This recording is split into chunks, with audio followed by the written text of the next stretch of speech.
Governor, we're going to have to put you right up front. Okay. How's everybody? Everything good? Appreciate your work. Oh, sit man, you right there. Big chair. We got a chair right. That's good. Okay. How are you doing? Good. How are you? You look like you're going to talk. Nope, just going to sign. Okay. Well, again, thank you for all you're doing. Okay. Please. So, Governor, what we're going to do is walk you through standard briefing for what we do from an interagency perspective to manage the potential threats that you might have to address and deal with, as well as the day-to-day functions of what goes on. The configuration you see in here is the same thing that we'll use during the Boy Scout Jamboree with all the interagency partners together. This is the first time that we have used this new facility where Homeland Security, Emergency Management, and the Guard are combined into one operations center. Right. We've got a funding request that's being finalized by FEMA right now. It's about $5 million to take what used to be our drill hall floor for military activities out here and give us a facility probably about 5 times this size out there. And then we'll be able to use this for some additional assets to bring some more assets in. One of the other things that we talked about in the briefing with the staff the other day is we are working with the Weather Service.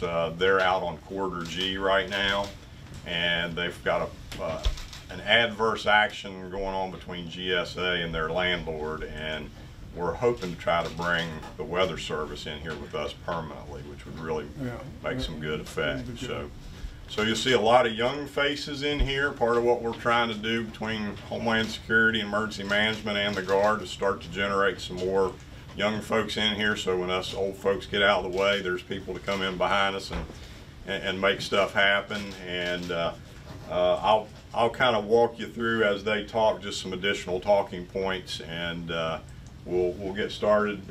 Chief Kuhn is part of the battle captain team in here that runs the operations center day to day, and he has a civilian counterpart from Homeland Security, Emergency Management over here, and they'll walk us through the briefing.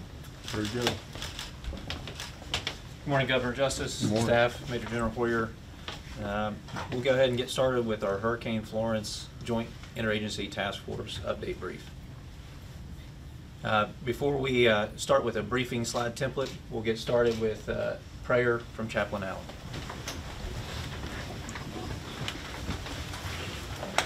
Let's pray. Father, we come to you today, Lord, asking for wisdom. Lord, we pray for those who are already affected by this storm, and Lord, ask for your grace and mercy to be upon them. Give wisdom to all the responders. Lord, we thank you for each one here, for the calling that you've given, and Lord, we ask your blessing and wisdom as we seek to serve and protect the citizens of our state. Give wisdom to each one here today, I pray. In Jesus' name, amen.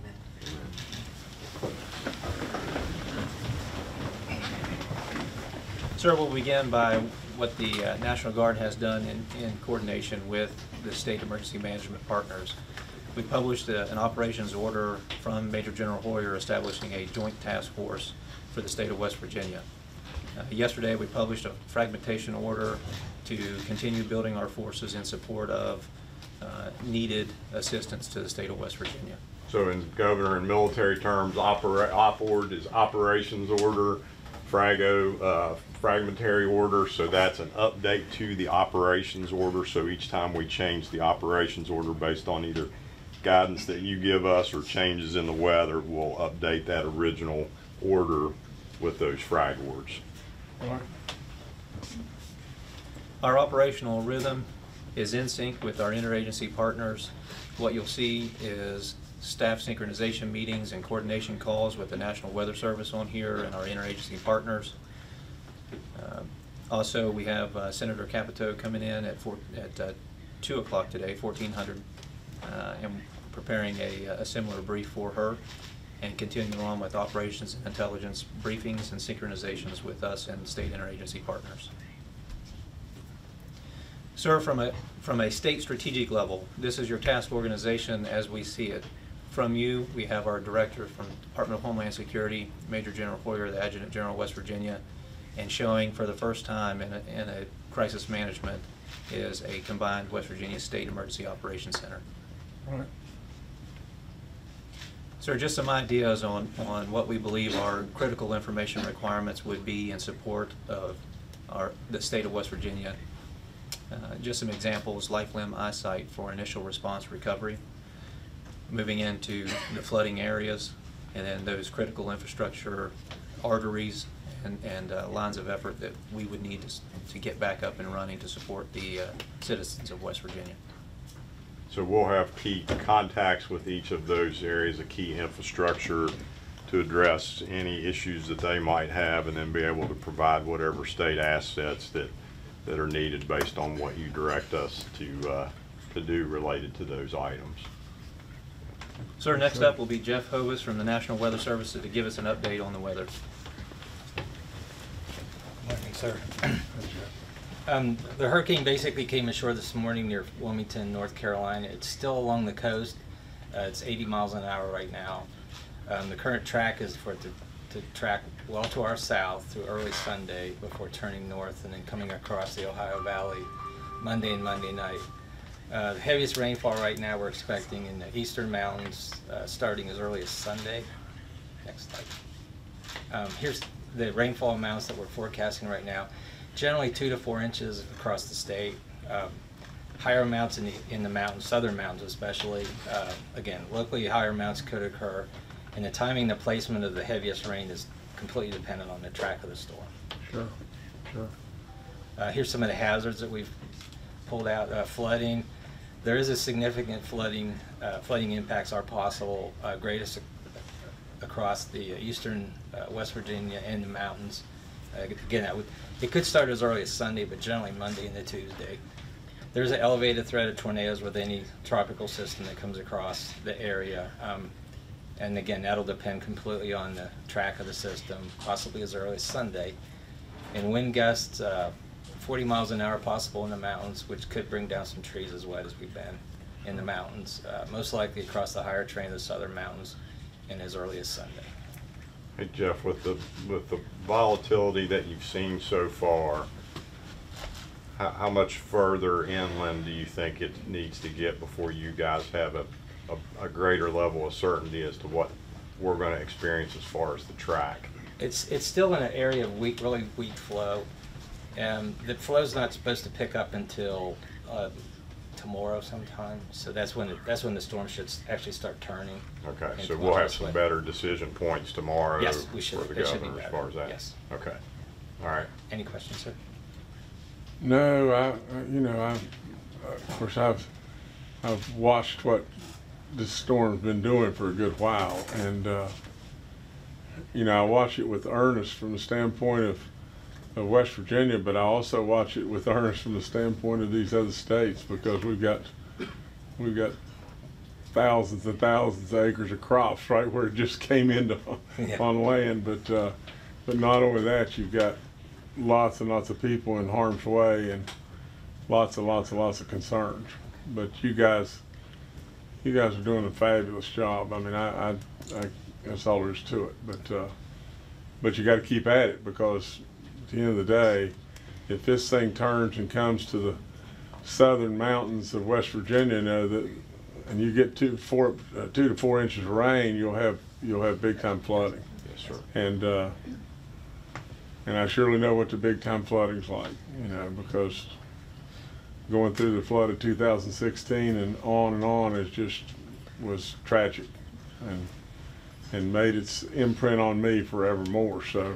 So we got to stay on top of it. And you guys are doing an amazing job. Amazing. This is really, really special what's going on right here. But I'll just sit and listen. Thank you, sir. Thank you. Sir, next will be our Director of Intelligence. Sir, Major Nate King. I'm the intelligence officer for the JTF. Essentially, my job, I coordinate with the National Weather Service, ensure we're tracking the hurricane as it on the military side, any updates with that. I'm also in charge of incident awareness and assessment from a military point of view. So essentially what I do is we monitor open source intelligence, social media, gather anything we can, share it with everybody, and then also help develop these named areas of interest, sir. So these are areas that right now we're looking at for pre-assessment, looking for any potential areas that could flood, flying the rivers, working with Civil Air Patrol, getting imagery of those locations before the rain comes in, so we can look for blockages against any places that it could flood. So you can see these are our named areas of interest right now. Also worked with the Conservation Department. They gave us some earthen dams that they were a little worried about up north as well, sir, so we can try and collect on those. So, Governor, one of the things you and I talked about before, we've become pretty adept at here and have actually started to help others across the country is the social media trend analysis. And we talked about a couple of stories during 2016 where instead of people calling 911, they used their phones to send a Facebook message for help. So we track that social media piece, and another piece you'll hear about here later when we talk about our communications side. We're actually trying a new construct this time where we're going to track ham radio traffic on the East Coast to see if we can help give FEMA and others a better picture for things that are going on, because they're going to have such a problem with traditional communications. We may be able to pick up some things with ham radio that others might not be able to. Next slide. And sir, also as part of my job, I coordinate with the National Guard Bureau. They do some incident awareness assessments, coordination calls every day. So we work with them in case there are any other needs that the state would have, whether it's national level imagery assets that could collect on those, sir. That's good. Thanks, Very good. Sir, briefing next, the Director of Operations. Sir, Colonel Michelle Munger, nice to meet you. Thank you. So essentially what we do is we take the information from the J2 and my staff will analyze it, develop a plan, run it through the JTF commander and General Hoyer, collaborate with our other staff to develop the actual operation order, to array our forces, identify our capabilities that we think will be needed from the West Virginia Guard, Army, and Air. So what we did in the last 72 hours, we established a joint task force, and under that task force, the headquarters element essentially will launch the liaison officers that will report to the counties in the event that they stand up their county EOCs, and those will be our forward eyes and ears on what's happening on the ground and what assets may be needed from the Guard to support those counties. In addition, we have the Swiftwater Rescue Team that reports directly through the J3 to the task force commander in the event that they have to go out with either Clendenin or Glasgow and do Swiftwater operations. In addition, we also have the brain cell per se of any support that's going to be requested outside of the state. So right now we have 13 personnel that are supporting the nationwide effort. We've got some folks that are in Arlington at National Guard Bureau headquarters as subject matter experts for managing their staff. We also have some support in North Carolina, Virginia, and South Carolina as well. Our enabling task forces that have been established are Task Force Mobility, and they're pretty much the front effort of supporting the counties with loader dump teams for helping ground clearance, as well as the community assessment teams that go out and help make some of those assessments for the critical infrastructure and the commander's critical information requirements that were previously briefed. We also have Task Force Aviation, so we've got some aircraft on standby to do surveillance as well as recovery operations. We have Task Force Sustainment, that essentially is our logistics center to assist with some of our interagency distribution of supplies as well as maintaining our own forces in the event that we are called to state active duty. And we also have Task Force Martinsburg that is supporting the national effort as well with FEMA personnel and trailers that are pre-staged to support some of the affected areas. We also look at making sure that we have collaborated with our other staff to make sure that all our LNOs have the appropriate equipment to be able to reach back, communicate to us. And we are tracking right now 75 personnel that are supporting this effort. And right now we do not have anybody on state active duty, although we may be anticipating some this over the weekend depending on the track of the hurricane. Okay. So here are some pictures from Martinsburg with the FEMA trailers that are staged. So Governor, we have a standing arrangement with FEMA for both of our air bases where we provide national logistical support to FEMA. So as an event stands up on the East Coast or in the central part of this, the country, depending on where the location is, they will use our 2 air bases as staging areas to move supplies. And so even though right now we're not dealing with anything here, we're, as Michelle pointed out, we're in the fight because we're providing that support to FEMA, and also we have those 13 liaisons that are part of a special unit that we have in the Guard in West Virginia that are actually in those operations centers in those state National Guard organizations, riding out the storm and providing communication back to the national level.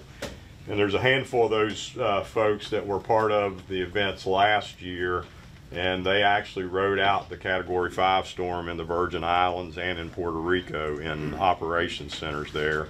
And as soon as communications were able to come back up, they sent the first messages back to lay out what the issues of concern were.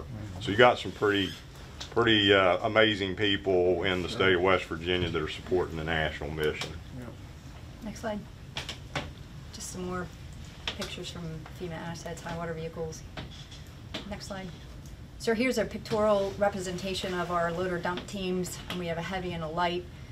The heavy essentially is a front loader with more capacity of carrying debris, and our light teams have 2 Bobcats.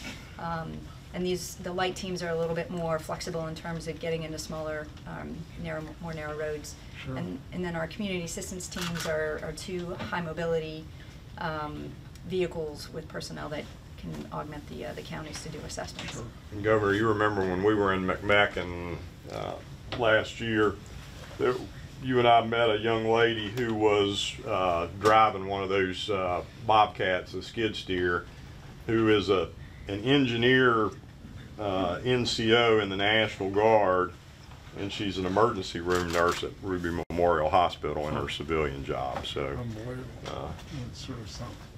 So we're on the standby, sir, ready to support, and I will be followed by my 1. Briefing next to Director of Personnel. Good morning, Governor, Justice, General Hoyer. I'm currently serving as the J1 Director of Personnel. My main focus is HR functions, accounting for soldiers and airmen, pay, workers' comp, and reporting that back through the J3 and to General Hoyer and General Crane. Over the past 24 hours, we've really been working on communication out to the field and the company level so that those soldiers and airmen know pay will happen at this point in time, here's your options for workers' comp, and those types of things. Over the next 24 hours, we're working to identify the soldiers that will actually be put on state active duty and on that payroll, sir. So, Governor, I told her I was going to use her as an example. We talked for a long time about the significance of what you were able to do. We did as a state, getting the tax break for military retirement income and how that'll have an impact on us long term. The other thing that we've leveraged is the tuition reimbursement program from a Guard perspective. So 18 years ago, Saban O'Flaherty was a student at WVU from New York, right? Bronx, yes, sir. From the Bronx. And ran into a little bit of, hey, how am I going to pay for the rest of this? Yep. And ran into a recruiter who's a West Virginia National Guard recruiter, said, hey, we'll pay for you to go to school.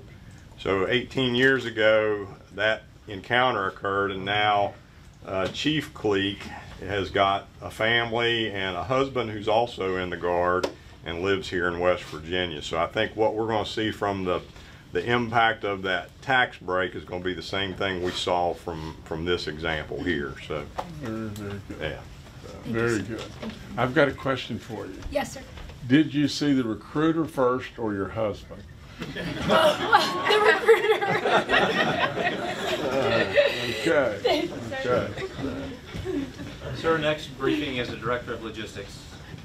Good morning, sir. Jamie Bowen, Director of Logistics. Sir, it's my team's responsibility to provide all aspects of logistics or coordinate what's needed in the field. It's anywhere from feeding to fuel to maintenance and even additional equipment may be needed. Also, we're tasked with tracking all the expenditures as we go forward through at the possible state active duty. so we can have a good tally at the end of the day. This is what it costs, this is what our reimbursement rate can be as well. So over the past 24 hours, we've actually successfully embedded some Army logisticians with our air brothers up at Task Force Martinsburg. Also got some of our air logisticians embedded with my team here in Charleston. So it really is a true joint team, and moving together with each other on this has been really successful, understanding the different resources that each element has. Highlight on there for you, sir, the comment on the support activity location. That's our new warehouse that we have located down at Rock Branch near Nitro Exit, the old Rite Aid building down there. Right. So we're using that as a staging location for our Lawler supplies. Colonel Beagle is the task force commander down there. He's doing a really good job setting things up for us at that location.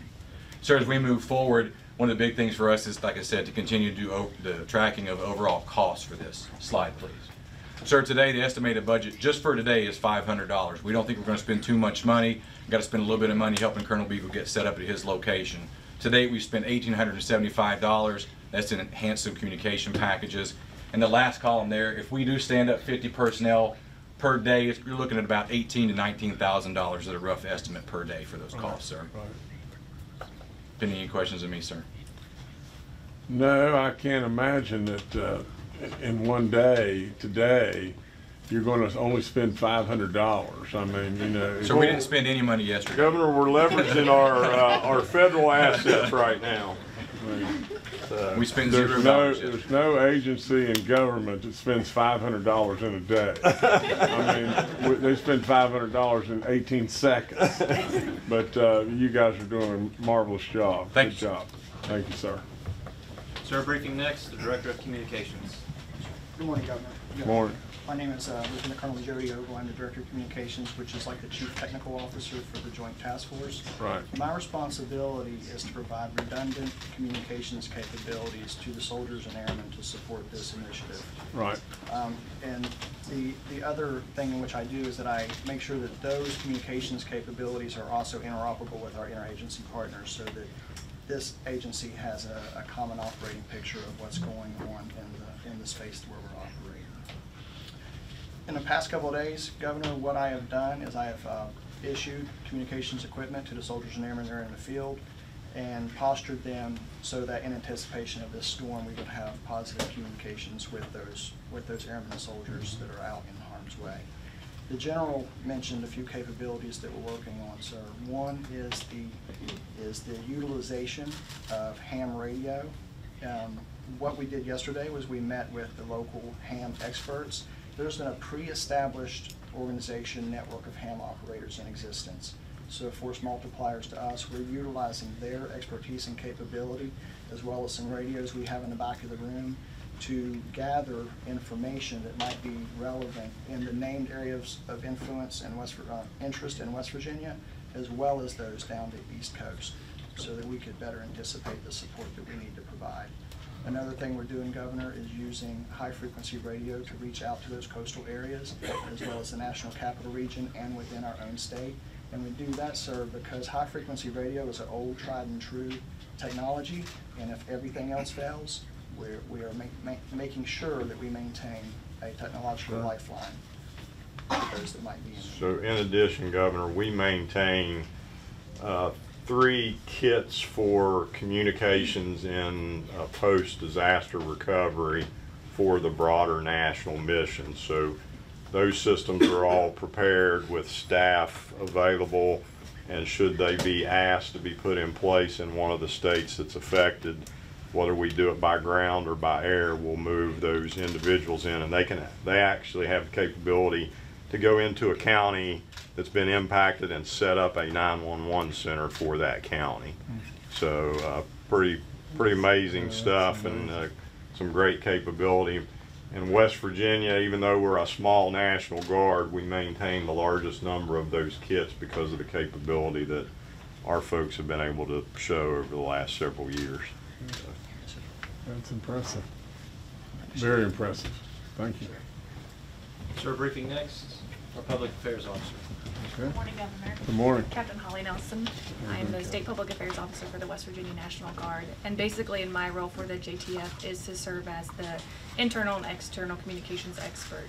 And what I've been doing since the beginning of the preparation is telling the story of what our guardsmen and the state EOC is doing to prepare for West Virginia and to what our people out in the field are doing as well. So we're capturing imagery and video, and then we're working with our media partners to tell the story of what we have going on here in our preparedness. And we stole her from the Ohio National Guard. Okay. We stole Michelle from Washington, D.C. We got Saban from New York, and we'll steal all the good people that anybody else has got. I like it. I like it. Thank you. Well, it's a lot better here than Ohio. I mean, you know, just think. Yes, sir. Yes, sir.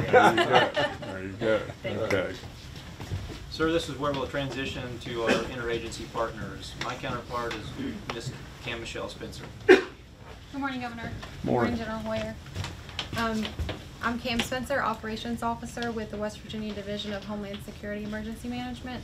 I just want to give a brief overview of what we're doing at the agency level, and then all of our other interagency partners are going to get a chance to brief some highlights on some of their preparedness efforts so far. There you go. So the Emergency Operations Center, which is made up of all the folks in this room, we've been manning 24/7 and coordinating with the local jurisdictions. We've been on several FEMA-related calls, planning, operations, logistics, management. We have been tasking with our partners to establish local shelters, and out of our 24/7 watch center that operates even in steady state, we have conducted radio communication tests with the 911 centers, so we can ensure that through the statewide interoperable radio network that we have comms with the people we need to in case the phone lines go down or something like that. Right. In the next 24 hours, we're going to continue with those coordination calls. We're going to continue to maintain contact with all the counties and the jurisdictions and respond to any requests or unmet needs. At this time, we don't have anything emergent and outstanding that hasn't been met. We're just basically waiting to see what happens to see where we need to fill those needs. We're going to monitor shelter requirements and any preparedness for rescue efforts. That would be coordinated with the swift water teams or aviation support, which a few agencies and entities in this room can provide support for. Long term, we're just looking to continue to monitor the storm, any requests for assistance, and we're prepared to make a disaster declaration with FEMA if we need to. One issue that we did notice, especially with the track of this storm, as I'm sure you've said you've been following, is that the track has changed so much it's made it difficult to determine the best location within the state to pre-position assets. So that's a struggle that we've been dealing with, but we'll just keep monitoring. Any questions, sir? No, I'm sure you're gonna figure it out and everything. You know, that's the thing. And it keeps on Pressure's going. on now, Cam. That's right. Yeah, that's Thank right. you, sir. Immediately following me will be our FEMA representative, Mark Landry. He's the Federal Coordinating Officer. And Glenn Blanchett is with him from U.S. Department of Health and Human Services, Region 3. Thank you. Morning, Governor. My name is Mark Landry. I'm a member of the Federal Coordinating Officer Cadre. I'm pre-designated should you request from the President an emergency declaration or a presidential disaster declaration as the Federal Coordinating Officer to oversee the federal family response and support to the state of West Virginia. We work very, very closely with General Hoyer and Director Jeanette, not only pre-event, but particularly post-event. Joining me is Glenn Blanchett with the U.S. Department of Homeland Security. Right now, we're the federal representatives on the floor. We've been here for a number of days. Some of the significant things to bring to your attention, we've had a team because you have 5 federal declarations ongoing here in West Virginia. Many of those folks are West Virginia state residents that have since joined FEMA as part of our team in the recovery effort. We're now transitioning, and we've built out a team and using them augmented with additional folks from around the country to create a response capability. They're positioned down in Charleston right now, and should this event escalate, they'd be here to support your effort here in West Virginia. I did want to highlight also, we appreciate from the federal government side your support from your air staging areas. That's supporting the ongoing fight right now, that they're prepared to support West Virginia, but they are deeply involved in the current operations in other highly impacted states. This is Glenn Blanchett, representing the U.S. Department of Homeland Security, of Health and Human Services. Good morning, sir. Good morning. I represent the Assistant Secretary for Preparedness and Response. Here providing direct support and assistance to the Department of Health and Human Resources. Right. Looking at all public health and medical needs and issues and concerns in preparation for the storm. At this point, we have not identified any concerns. Obviously, we're still early in the planning process, and we'll continue to work directly to identify any gaps and see what we need to do to fill those gaps if that's required. Sir, as Director Jeanette pointed out, he says you and your federal team are part of the family here in West Virginia. We appreciate the hospitality and we appreciate the opportunity to support West Virginia. All I can do is just follow up and concur wholeheartedly. You are part of the family, and you are part of the team, and you know you're an unbelievably key player. You've done great work, and I really want you to know West Virginia is your home away from home. If you'll just keep the disasters away, you can still be home away from home. I realize, Governor, having come from Boston, I wore my Patriots jersey the first day I was here. I'll never do that again. Really good idea. Thank you, sir. And Governor, I think people don't fully understand, we still have 12 open disaster recovery activities that are going on. So a disaster response doesn't officially close until the last project is done. So whether it's building the school or a mitigation project, FEMA's been in, you know, we've moved a lot of FEMA people to West Virginia because, as you pointed out, we've had a lot of emergencies, but we'd assume they just come for a visit. But that's right. That's right. But these mountains, as beautiful as they are, they do cause a problem from time to time, and that's all there is to it. Thank you, guys. Thank you, Governor. Thank you all so much. Speaking next with the West Virginia State Fire Marshal, we have Jason Baltic, Deputy State Fire Marshal Chief Investigator. Mark, we'll get you a WVU or a Marshall shirt you can wear. You know. Morning, Governor. Right now with the Marshal's office, we're basically on standby. We have our marshals in the field.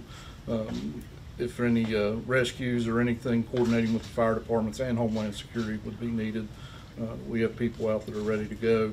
Also, our inspection division is ready in case, hopefully not happening, but if there is a flood or damage to the structures, that we can go assess the damage and see if we need what we need to do with the buildings. Okay, sir. Thanks. Speaking next, West Virginia State Police, Ron Arthur, Special Operations Commander. He's my bodyguard too. He looks like he can handle it. General Hoyer, General Crane, Mr. Jeanette, Secretary Sandy. The West Virginia State Police is full prepared, as we do every day, to help people and save lives. We've continued the everyday mission, and will continue everyday mission to keep citizens safe, upholding state and federal law. Troop commanders throughout the state have been in touch with 911 centers and county OES. Anything significant they're getting that we need to know on a state level, they're going to report, and I'll make sure it gets relayed where it needs to be. All district commanders are in touch with different places also, in ensuring that the detachment commanders do the same thing. Troop commanders are not approving any leaves that haven't been prior approved, so we'll have full coverage, everybody we have. The next 24 hours we'll continue to check with the local OES and 911 centers. Local troops are going to monitor the roadways and stream levels in all their areas of operation. Everyone will continue with their everyday mission in law enforcement in preparation to save lives in the event of a catastrophe. Long term, of course, we'll conduct rescue missions, aviation support, road closures, high water monitoring, welfare checks on elderly and disabled as water rises. We'll monitor and handle looting if the need arises, and continue with our overall everyday law enforcement mission and public safety. To be honest, where it says issues, I thought I had to put something in that box, and I had to search hard, because I'm the type of guy that the glass is always half full, and pretty soon it's going to be overflowing. And that basically manpower. I wish we had enough people that we could take every call and handle everything and keep everybody safe and prevent anything bad from happening to anyone. And I'm convinced if we had 2,000 troopers, we might be able to do that. But I felt like I couldn't leave a box blank, so that wouldn't be on there. No, this is going to turn into a political issue. No, sir, not at all. Not at all. I'm not going to mess with you, though. Any questions for me, sir? No, sir, you're doing a marvelous job. Thank you for all you do every day. Thank you. And thanks to everyone here. I'm glad we stood up early. I just keep thinking, you know, what if Noah would have waited till it rained before we start building the ark? Yeah. We'd be in bad shape. But thank you. Thank you, sir. Next, with West Virginia DHHR, Donnie Haynes, State Preparedness Director. Good afternoon, Dr. Justice, General Hoyer, Director Jeanette. So the last 24 hours, DHHR has actively participated in numerous phone calls, as many partners have here in the room, with regards to Hurricane Florence response. We've conducted state-level shelter planning in anticipation of the need to ramp up and quickly activate shelters.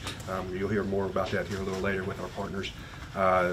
Overnight, actually 28 hours ago, Martinsburg received evacuations from Hampton VA, the medical center. 86 patients have arrived, no issues. They were screened. They're currently still there. No other hospitals received patients. VA hospitals received patients from Hampton. There has been some VA resources that has been shared down to those impacted states, which include manpower and other material supplies. The next 24 hours, we'll continue to maintain our situational awareness through our various channels of communication. We'll monitor our communication platforms with our local health departments and with our hospitals to make sure there's no unmet public health or medical needs across the state, and if there are, we'll certainly address those as they arise. We will evaluate the need to activate our DHHR Health Command. So just to give you a little bit of more background here, we also, in addition to staffing the DHHR desk here, we also activate Health Command Center through DHHR, which we were able to convene a lot of subject matter experts, do a lot of the environmental things, the disease investigations, any of the water issues that might come up. So we have a team that's gathered there separate from this that helps coordinate that response. We'll continue to work collaboratively with our local and state partners for any shelter needs and support those as needed. We were able to identify some doses of Narcan to provide to the American Red Cross, so that we'll have those on standby in case there are any overdoses in the shelters. We also were able to provide some training to those staff so that they're able to administer that drug for any reversal that's needed. Long term, we'll continue to maintain awareness. We'll maintain that appropriate level of DHHR activation. If we need to ramp up our response, we'll certainly do that. And that includes monitoring our E-team and participating in the daily briefings that we have here. And we'll continue to monitor those local health department and health care and hospital needs across the state. We've already engaged many of them and asked them to begin preparations. We're started looking at some GIS mapping capabilities for some facilities that are in flood zones. So we'll be able to quickly identify those and share those with that information as it becomes available. So we have nothing really significant support. We're on standby and ready to support, and I'd be happy to take any questions. And Governor, I think what he pointed out is a great example of the agencies being in one place. Is they've worked this Narcan thing out, which we know is an issue for us across the country, before we've had to open up a shelter, as opposed to trying to respond to it later. So I think it's a great example of how all these agencies together and having the face-to-face opportunity to work together is important.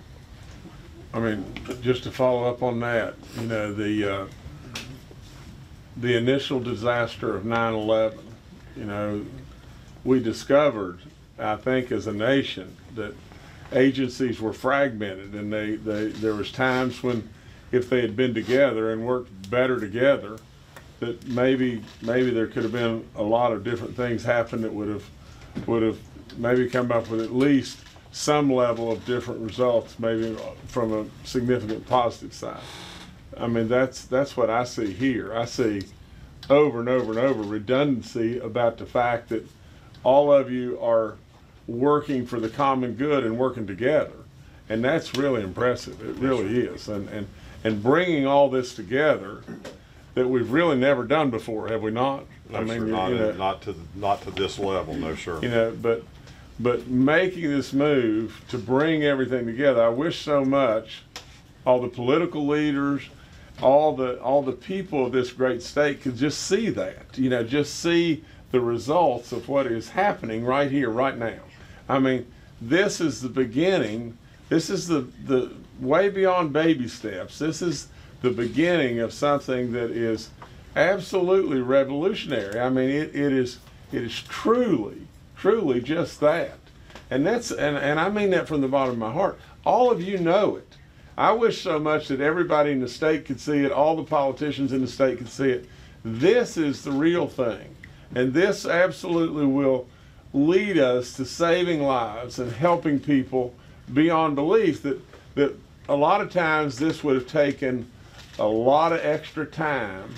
And when you're running to somebody, when you're running to the fire, you know, not knowing where the fire may be, or not knowing where the struggles may be, or not knowing whatever hot button needs to be pushed, by the time, a lot of times we can get to the hot button, if we're not working together, it's too late. So this is really good. I mean, anybody that could see this would be astounded by what is really going on here. I mean, that's the thing, and that's the benefit of us being able to live stream today. You know, I just wish to goodness that everybody could see it. You know, we'll live stream and there'll be 2% of our people see it, but that 2% will spread the news. And so, I mean, this is really impressive, really impressive. So thank you, sir. Thank you, John. Thank all of you. Next, with West Virginia DEP, Rusty Joins, Chief of Homeland Security Emergency Response. Rusty, we're seeing each other too often. Yes, sir. Good morning. Good morning. Earlier this week, the field inspection staff was tasked with evaluating potential problem areas around the state to correct any issues that may be a bigger problem in the event of the storm arriving here.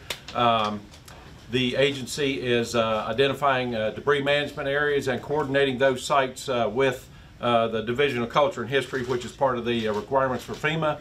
We're going to continue to monitor the weather, and the DEP is going to stand ready for fulfilling our duty here in the EOC and to respond to emergencies and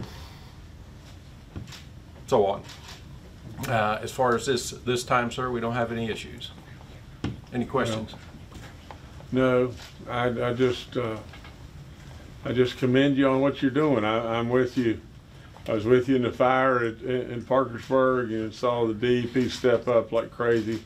I see you step up on the gas lines issue. I see you step up in everything, coming and going all the time. And the only thing I would add from the standpoint of you know, if there are mining operations out there that have the ability to pump down their impoundments and so on like that, if by chance we've missed that, if we're a mining operation somewhere that's maybe not listening, listen, please. Director Ward has informed me that has been done. They've decreased the level in their impoundments to be able to accept more rainwater.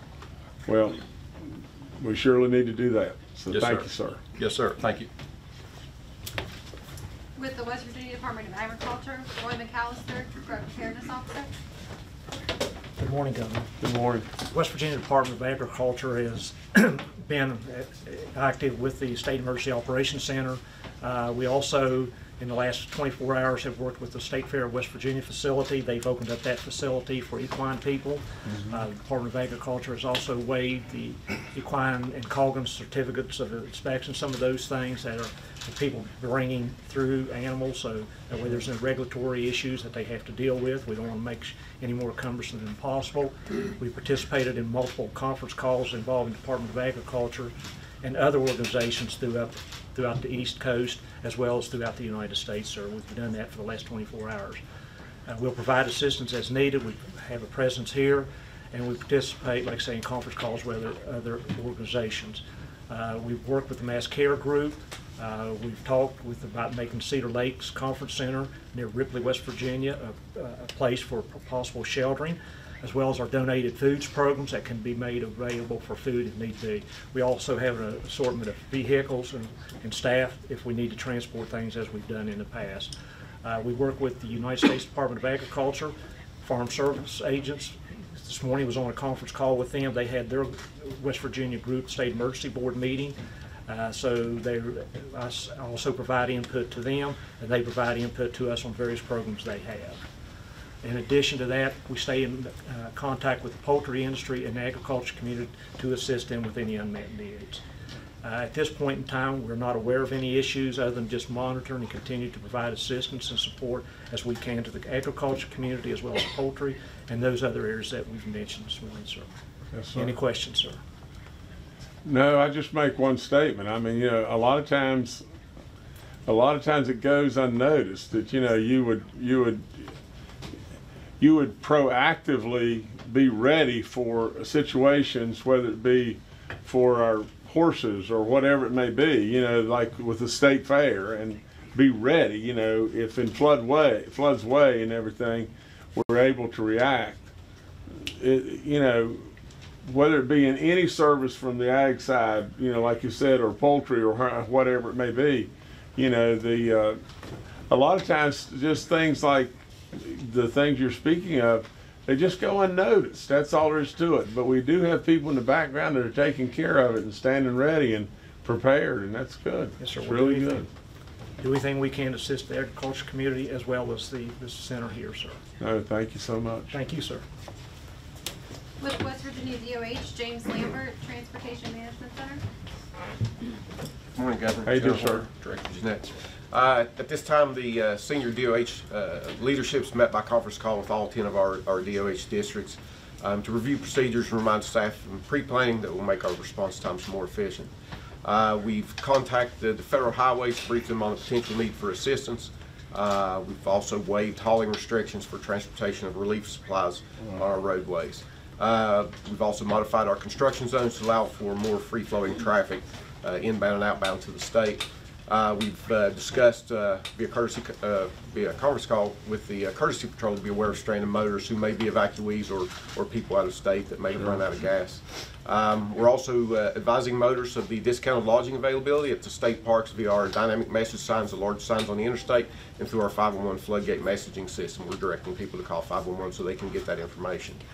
Next 24 hours, we're going to remain extra vigilant as the storm makes landfall and the storm track models become more defined or come to fruition. We're going to maintain contact with all of our DOH staff, maintain our information, be able to reach them over the weekends, including their availability to respond to increase our response time. At this time, our long-term planning is to establish a long-term manning roster for more of a DOH presence in the Emergency Operations Center here, preload our project authorizations, and incorporate appropriate functions of our 511 system into the new EOC location at the Guard here. Also, pre-establish some contracts and stuff as far as being able to get emergency contractors and stuff to assist with any debris issues that we may incur when and if a storm hits. Issues right now is just addressing the continuity of DOH staffing for the Emergency Operations Center and to incorporate appropriate functions of the 511 system into the new location here at Guard. All right. Any questions, sir? No, again, people just should know, really, it's just simple as this. With all the construction sites that we have, absolutely, the challenges of what these people have been through to keep traffic flowing, at a good pace, especially traffic coming from south, whether it be the Carolinas and people evacuating and everything and overloading the construction site sites that were already overloaded. It's been an heroic effort because I know what you were dealing with from the state line on I-77 at Gent. So, and that's just one of many. So now, we addressed it from the governor's office. You addressed it from your agency and many others. So the long and short of it is, I don't hear those bottlenecks now. So things are flowing and so you've done a great job. Thank you, sir. Thank you. With West Virginia Volunteers Active in Disaster, Jenny Ganaway, Executive Director. Hey, Jenny. How you Morning. doing, girl? How are you? Good. Good. Earlier in the week, West Virginia Voluntary Organizations Active in Disaster began pulling all of our resources together that we had around the state. And we've got those staged in 4 different locations, one in Raleigh County, one in Mingo County, Marshall County, and then along the Ohio border, so that if a disaster hits in any part of the state, we could easily start mobilizing those supplies and getting them out to the families. Also, we began attending national calls with our FEMA voluntary agency liaison. She started pulling the states together in FEMA Region 3 so that we could all coordinate and collaborate together on what our resources are, what our needs may be, so that if a disaster hits in one of our county, in one of our states, we could support the other state if needed.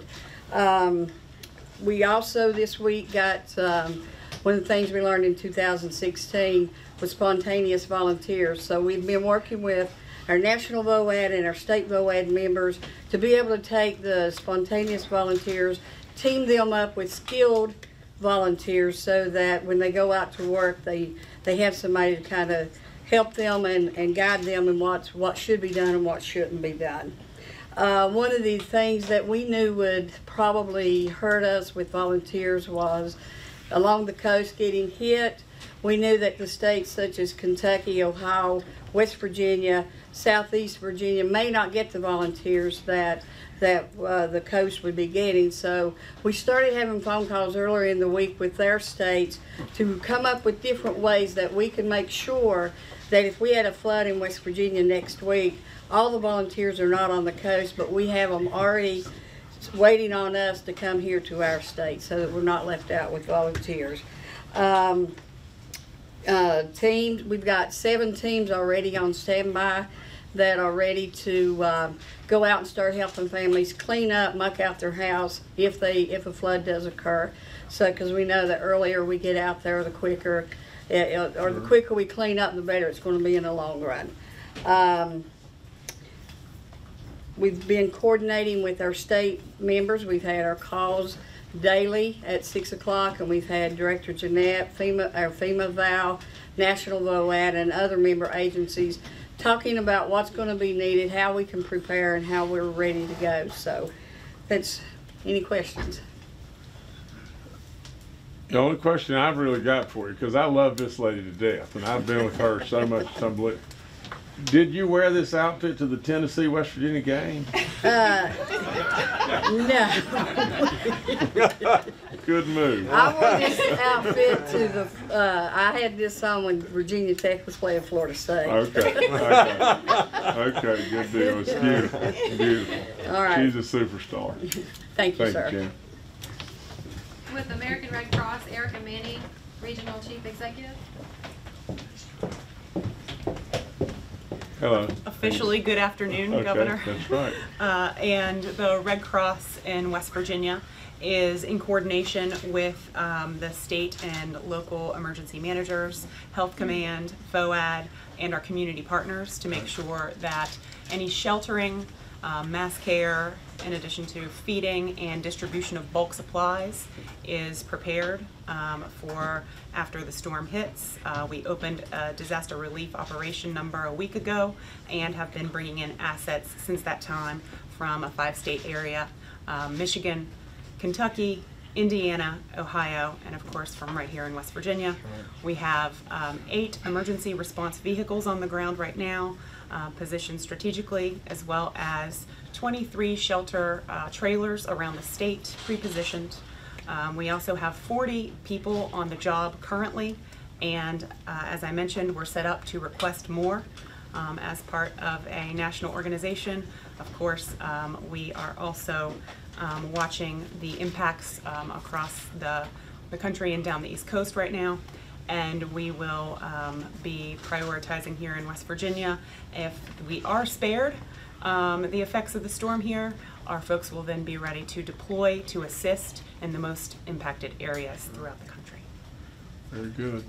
Okay, thank you so much. Thank you. Thank you. With our last agency update, Lieutenant Colonel Jim Dodrell with the West Virginia Civil Air Patrol, Vice Commander. Good morning, Governor. How you doing, sir? General Hoyer, General Crane, Mr. Jeanette. The Civil Air Patrol started standing up its all-volunteer force earlier this week, not only in West Virginia but across the Middle East region, which includes the states from Delaware through the Carolinas. Right. Before the storm, we actually had airplanes in the air over South Carolina flying overfly missions for the reverse flow contraflow traffic on the interstates as they moved in our direction. Sure.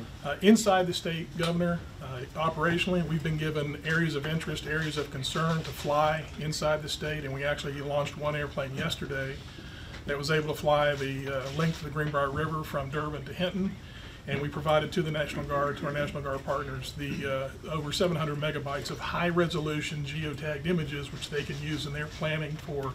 We were looking for obstructions, choke points, and things like that, areas of concern there. We have other targets we hope to fly today.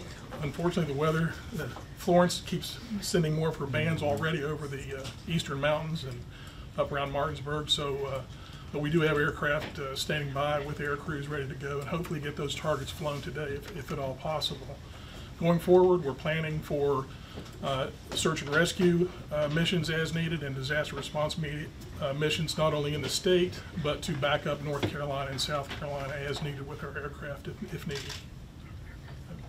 That concludes my briefing. Any questions? Be safe. Thank you very much. Yes, sir.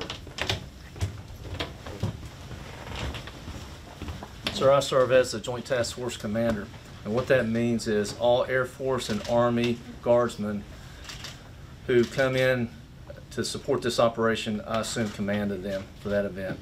In the event or case of a catastrophic event that would require active military forces to come into the state, I would assume command of those forces as well in order to execute your guidance through General Hoyer. You've heard from my staff directors, and just to let you know, they are the subject matter experts in those fields. In addition to that, they work with our interagency partners in order to form the best common operating picture as possible. With that, in addition to command guidance, we pass that down to the 4 task forces who are prepared to execute the missions. They will be the ones who will send soldiers and airmen into the local areas to support the local and county leadership. Now, we operate on a scalable model, meaning right now what you just saw was the framework of the leadership and the task force commanders. As the storm gets closer and becomes more predictable and we see what areas of impact could be, we'll bring on forces as necessary in order to help the citizens as best we can. I know you will. Thank you, sir. Yes, sir.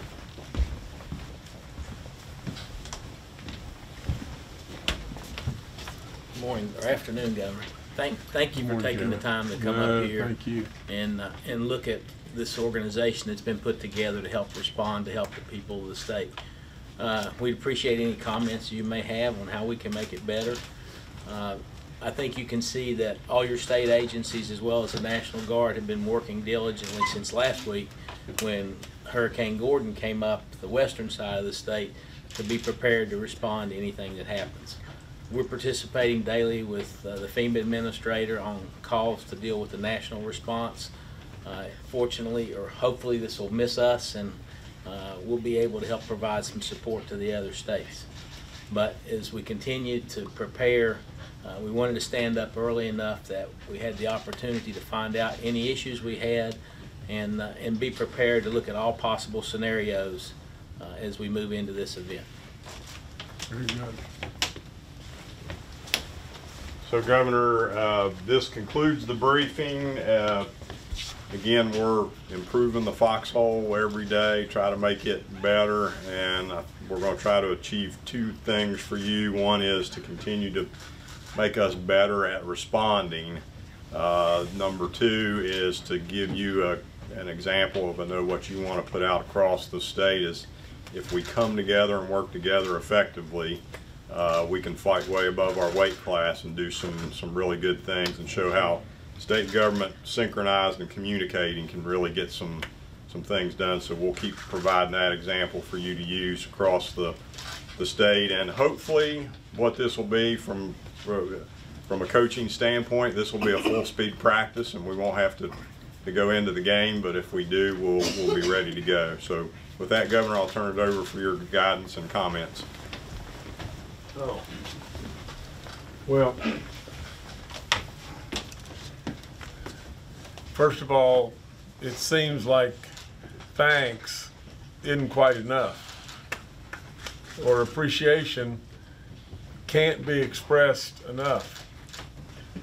But I would tell you just this, and this is what, you know, I'm a real believer in people working together, agencies working together, everybody working for the common good. Oftentimes it's so easy to say. It's really, really difficult to pull off. And you don't see it pulled off very often. You really don't. I mean, you can sit in front of kids or organizations or governments or whatever you want to do, and you don't see it very often.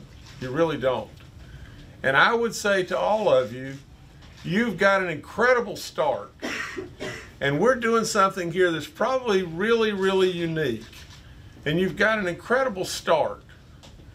And what you're doing is, we hope, will be just this, will be a high-speed scrimmage that our general just explained to us, or expressed to us.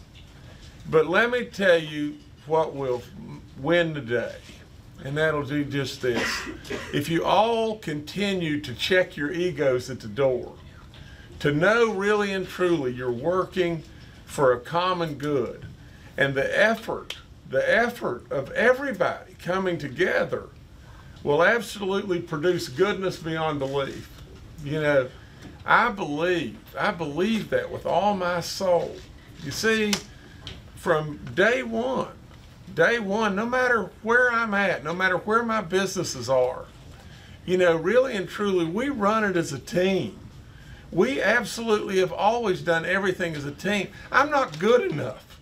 I'm not good enough to pull it off and just say, this is what to do this, this, this, and this, and stand there and make sure everybody does this, this, this, this. It doesn't work that way. But when it works this way, and you have the foundations and the start of something that's unbelievable, it's truly unbelievable. You don't see it very often. I've seen a lot of promises, but I've not seen just this very many times. You know, you really are doing it, and you should be so proud of yourselves. And I'm really, really proud of you. And our people of West Virginia and this nation ought to be incredibly proud of you. So I say, do it, man, do it. Just keep it up, you know, and make it happen. You really should be really, really proud today. But you got a ways to go too. Don't drop your guard. If you drop your guard, the general will hammer you. God bless you. Thank you so much for all you do. Thank you, Governor. Thank you for having me. It's impressive, very impressive.